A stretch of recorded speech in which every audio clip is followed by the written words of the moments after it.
Welcome back, guys, for another edition of Talking Ball. And today we are going to be discussing our three under-the-radar moves of NBA free agency. Now, before I continue, remember, it's our 50 and 50 challenge, so hit that subscribe button so you can get all the great content that we produce in this challenge. Now, my first guy for these three players is Evan Turner. He signed a 4-year, $70 million deal with the Portland Trailblazers. Now, if you would have told me that last season, I would have thrown him on the top 3 worst moves, the video we did a couple days ago. Now, Turner really, he's found a nice niche for himself in this league, and he's been able to do this, without a three-point shot, and as a secondary playmaker, I think he's really found a nice spot in the NBA. He really showcased well at the Celtics last year, and it was important because Marcus Smart didn't take that step forward as a ball handler that they expected. So Turner's playmaking ability was really important. And impact-wise, it's going to be huge, I think, for the Trailblazers, because I think it will allow Lillard and McCollum to play off the ball more and take pressure off of them. And then I think they just become very lethal three-point shooters, especially McCollum, who I feel like he developed quickly last year. He did, yes. And he's a guy who, if he's now, last season he was their secondary ball handler. Right? But now it can be Turner, and you can use McCollum off the ball to do all sorts of things. I think this just makes their offense that much better. Right, yeah, absolutely. Now, going to my list, my first player is David West, going from San Antonio Spurs to the Golden State Warriors on a 1-year, $1.5 million deal. Just about for, I don't know if that's exactly the vet minimum, but it's probably very close, yeah. So this is a guy who's still very effective. He averaged 7 points and 4 rebounds, playing about 16, 18 minutes for the Spurs. So he's still a very effective player, even though he's 35 years old. And he's not going to have to start for Golden State, obviously. They have so much depth already, and just adding him brings another layer, another big man there for them to work with. He's going to bring a definite toughness to this team that I think outside of Draymond Green they kind of lack. And I think that Durant in the front court, I think Durant and Thompson and Iguodala, don't get me wrong, are like very hard-nosed players and stuff, but they don't have that level of physicality that Draymond has. And I think David West is definitely going to provide that for this team. It also helps them out in the case that they would have to rely on like a Kevon Looney or, I don't know, Damian Jones, who they just drafted. They don't have to rely on these young players to step in right away and become rotation pieces. They now have... They can allow them to develop like they did with Festus Ezeli. Exactly. So now moving on to my second under-the-radar move.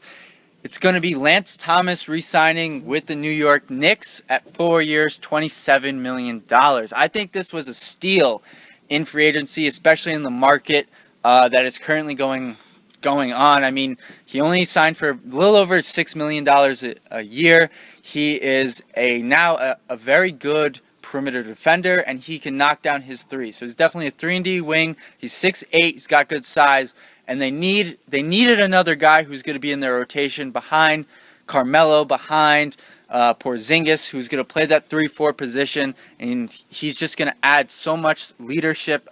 He's a veteran, he's been around a while, and he's someone who's added to his game, each year and improved. So I think this deal is going to look, honestly, even better 2 years from now. Yeah, no doubt. Now, my second player on my list is also a New York Knick, and that is Courtney Lee, signing for 4 years, $50 million. It's about $12.5 million a year. Before you continue here, who would have thought we'd have two Knicks on an under-the-radar good signing list? This management here is... Phil Jackson has had a very good summer. Yeah. I mean, continue he there definitely with Courtney has. Lee. Yeah. But yeah, Courtney Lee won't have to be a primary option right away. They still have Derrick Rose, Carmelo Anthony, Kristaps Porzingis. They added Joakim Noah as well.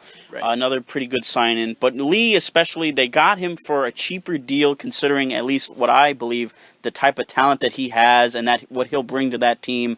He'll bring good defense in the backcourt, and with Derrick Rose, the questionable, his questionable health history.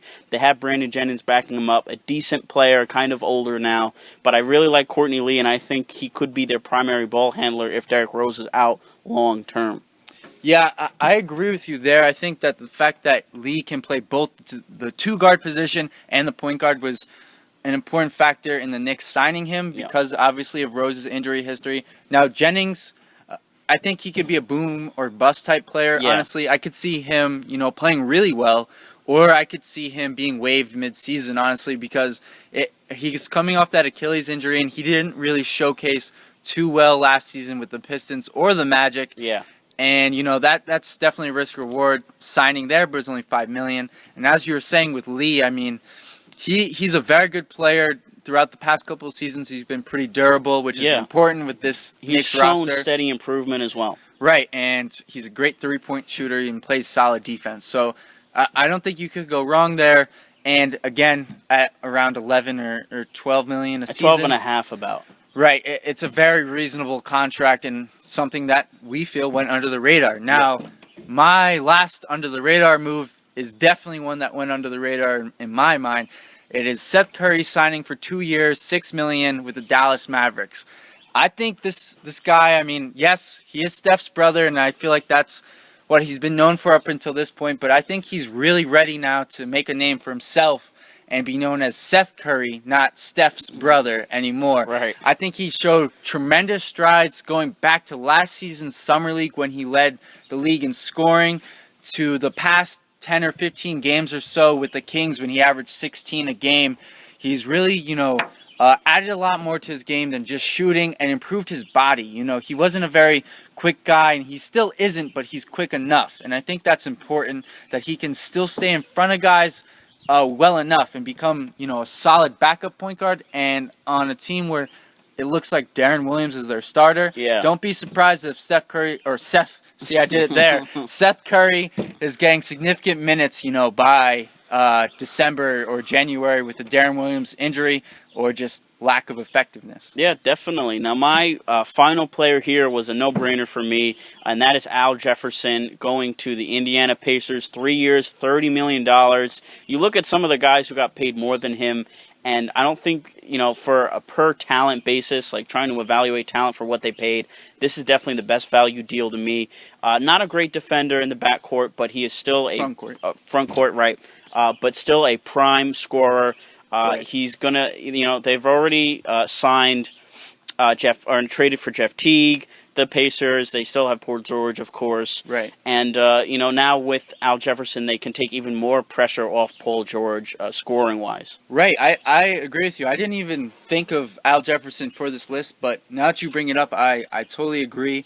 I think he's going to average, somewhere around 11 or 12 points. Yeah.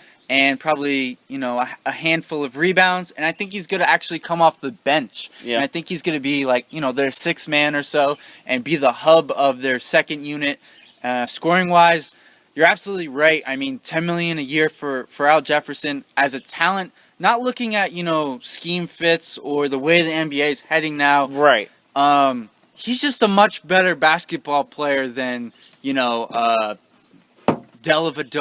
Yeah. Or Teletovic. He's a very good Solomon Hill. Or Solomon Hill, right. There's or Timofey Mozgov. There's just so many guys who got more money than Al Jefferson that he's a much better player than them. I totally agree with you that he's definitely flew under the radar and he's going to make a very big impact this season. So guys, let us know who your under the radar signings are in the comments below, and thanks for listening.